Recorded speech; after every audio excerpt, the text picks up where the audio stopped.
ბათუმის დრამატულ თეატრში სპექტაკლი ტერეზა რაკენი დაიდგა. ორმოქმედებიანი სპექტაკლის რეჟისორი ავთანდილ ვარსიმაშვილია. ის წარმოდგენაზე 5 მსახიობთან ერთად 21 დღის განმავლობაში მუშაობდა. ემილ ზოლას ნაწარმოების მიხედვით დადგმულ სპექტაკლში მოქმედებები 1860 წლის პარიზში მიმდინარეობს და დრამატულ სასიყვარულო ისტორიას მოგვითხრობს. ტერეზა რაკენი საქართველოს რეგიონულ თეატრებს შორის პირველად ბათუმის სცენაზე დაიდგა. საპრემიერო ჩვენება დღეს და ხვალ გაიმართება.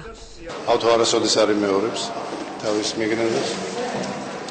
ძალიან საინტერესო ნამუშევარია. საინტერესო ნამუშევარია მსახიობების და პირველ სპექტაკლს ყოველთვის ახლავს გარკვეული ბუნებათა ხელა.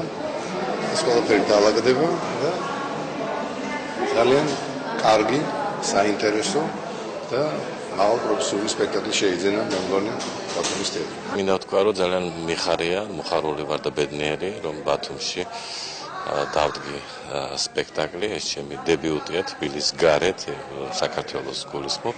პირველად არა თბილისში და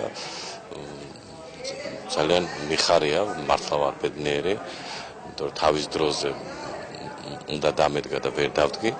და ეხლა ასეთი კარგი განწყობით ვიმუშავე.